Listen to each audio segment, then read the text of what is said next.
आप कह रहे हैं कि हिंदूज को बंटना नहीं चाहिए, and you know this is not a problem that has been addressed by the BJP. On the other hand, India Alliance partners are going out and saying BJP is the only communal power in this country, and they are the unifying power, and the BJP is a communal power. But Tariq Khan साहब, मैं आपको सुनवाना चाहती हूँ, और पुरानी बात नहीं आनंद Dubey ji, with your permission, बस कल परसों की बात है।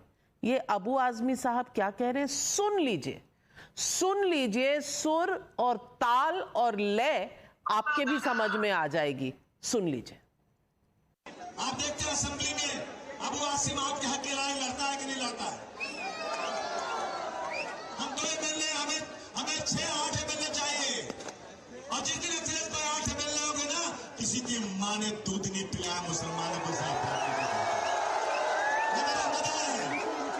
ये मेरा वादा है। मैं जान देकर भी इस कौम के लिए अपनी जान दे सकता हूं, लेकिन झुक के किसी के सामने घुटने टेक नहीं सकता हूं। रिलीजियस लाइंस पर तो वोट मांगने भी नहीं चाहिए। It's against the rules of the peoples of representation of People's Act. And what is Mr. Abu Azmi saying there? And who's standing next to him? Tariq Khan. Akhilesh Yadav ji standing next to him. Listen, saying 1 minute. He says मैं कौम के लिए करूंगा, और हमारे को आप 6-8 लोग और दे दीजिए, किसी में हिम्मत नहीं होगी हम पर हाथ उठा ले। क्या कह रहे हैं आप? Is this not communal? Is this not polarizing? And when you field 5 on 5 Muslim candidates, is that not communal? Is that not saying बटना नहीं बेटा? सवाल ये है कि करना सबने यही है, फॉर्मूला सबका डिफॉल्ट यही है, लेकिन नाम लेना तो BJP is the communal party, बाकी सब दूध के धुले हुए हैं। क्यों तारिक खान भाई? बीजेपी को ये एडवांटेज है कि वो कम्युनल ग्राउंड पे कुछ भी कह सकती है। अबू आजमी ने क्या कहा? नहीं, अबू आजमी ने क्या कहा? कम्युनल था? Was it secular? योगी साहब का स्टेटमेंट कम्युनल था, बटोगे कटोगे या नहीं। कॉन्टेक्स्ट अभी बताया आपको आनंद जी ने, बांग्लादेश का कॉन्टेक्स्ट था, यहाँ क्या कॉन्टेक्स्ट है? चुनाव का कॉन्टेक्स्ट है। Please tell me. No, okay, your question on Yogi ji, I will ask Radhika Khera to respond. Please respond on Abu Azmi statement. अगर ये स्टेटमेंट योगी जी का कम्युनल है, उसके बाद मोदी जी ने से भी स्टेटमेंट दिया कि देश को जातियों के नाम पर मत बांटो। आप भी तो बांट रहे हैं। आप कह रहे हैं, महाराष्ट्र में कह रहे हैं कि क्रीमी लेयर को बढ़ा दो, तो जातियों की बात तो आप भी कर रहे हैं। जब वोट चाहिए तो जातियों की बात, और वैसे धर्म की बात। तो मैं ये कह रहा हूं कि आप भी अबू आजमी ने जो बातें कही, अगर प्रधानमंत्री की बातें कम्युनल हैं, उससे पहले योगी जी कम्युनल ग्राउंड पे बातें करते हैं, तो अपनी कम्युनिटी से वोट मांगने में क्या दिक्कत है? अभी तो यही रंगनाथन साहब समझा रहे थे। अपनी कम्युनिटी से religion, well, objections coming in. Anand Ranganathan, is it fair to ask votes in the name of your community? This is against the election commission. Please, ये क्या कह दिया आपने? नाविका, इसको एडिट कर दीजिएगा, प्रॉब्लम हो जाएगी इनको। नहीं, एडिट कैसे कर दूंगी मैं? नाविका, ये तो is against, you know, the election commission should hear Tariq Khan today. The election commission should also take note of Abu Azmi. Where has the prime minister used any word of any community in his statement? He said अगर हम बटेंगे तो बांटने वाले महफिल सजाएंगे। इसमें क्या है? इसमें क्या प्रॉब्लम है? But Radhika Kheda, is what Abu Azmi saying secular? Secular.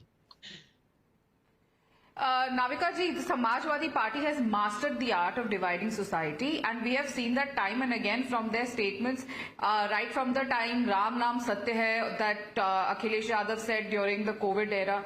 Now here Abu Azmi, and they have continuously gone on to say these things, and here their spokesperson is also saying the same thing, and they are questioning what Yogi Adityanath ji has said, what the Prime Minister has said. Well, of course, Prime Minister ने गलत क्या कहा है? बटेंगे तो लोग खुशियां मनाएंगे, because we've seen Rahul Gandhi goes to USA and talks about कि देश में क्या division हो रहा है. He does not talk about it in India. He does not want to have a proper, a healthy conversation here in Parliament. He does not want to talk about it, but he will go to an American soil and talk about it. His leaders talk about कि North and South का DNA अलग है. His leaders talk about Hindu terrorism. He himself will go on and question a journalist, तुम्हारा religion क्या है, तुम्हारी caste क्या है. He will ask army people, तुम्हारा religion क्या है, तुम्हारी caste क्या है. He is going on to say कि भैया देखो कौन कौन बॉलीवुड में एक्टर और एक्ट्रेस है, क्या कोई SC ST एक्टर एक्ट्रेस है. He's gone on to say that also. He is only talking about dividing people on basis of caste, religion and region. तो प्रधानमंत्री जी ने बिल्कुल सही कहा ना कि ये लोग अगर आप लोग बटेंगे तो ये लोग महफिल सजाएंगे, बिकॉज वो महफिल सजाते ही है ये सब इंडिया अलायंस वाले. Their main aim is to divide the nation on everything that they can find. And Adityanath ji ने भी क्या गलत कहा, बटेंगे तो कटेंगे. अगर देश बटेगा नॉर्थ एंड साउथ में बटेगा, अगर देश धर्म के नाम पे बटेगा, हिंदू मुसलमान में बटेगा, किसी भी तरीके से बटेगा तो कटेंगे ही ना. और 75 years they were in out of 75 years 54 years the Congress was in power and they continued to divide the nation again and again, which is why they are standing by DK Suresh's remarks, they are standing by Telangana CM's remarks, they are standing by Sam Pitroda's remarks who says south and north का DNA अलग है. नहीं, हर हिंदुस्तानी का DNA एक है, चाहे वो किसी भी जाति का हो, किसी भी धर्म का हो या किसी भी रीजन में रहता हो. But no, these people want to सजाओ महफिल क्योंकि बांटना चाहते, क्योंकि वैसे तो इनको कोई वोट दे नहीं रहा. And they think that what they played in the 2023 Lok Sabha 2024 Lok Sabha election it will be a repeat over here. No, I am sorry, काट की हांडी एक ही बार चलती है. And you have seen that in a befitting reply from the people of Haryana जिन्होंने इकट्ठा होकर वोट दिया. They wanted to do a Jat versus non-Jat, but they failed. The Jat community also voted for the Bharatiya Janata Party. The Yadavs voted, the Hindus voted, everybody voted. But Nobody I don't got know divided if the because they same formula will understood work what every the time. India Alliance was We will have to, of course, wait and watch on 13th and 20th of November when the voters actually cast their votes. But let me also ask Anish Gawande. Anish Gawande, सवाल ये है कि vote जिहाद सही है, बटेंगे तो कटेंगे communal है. अबू आजमी अगर कहें कि मैं अपनी कौम के साथ खड़ा रहूंगा और मैं हमें 6-8 आप सीटें दे दे तो मुसलमानों के खिलाफ कोई आंख ना उठा सकेगा, ये कम्युनल नहीं है, ये सेक्युलर है. लेकिन जो प्रधानमंत्री कह रहे हैं वो कहीं ना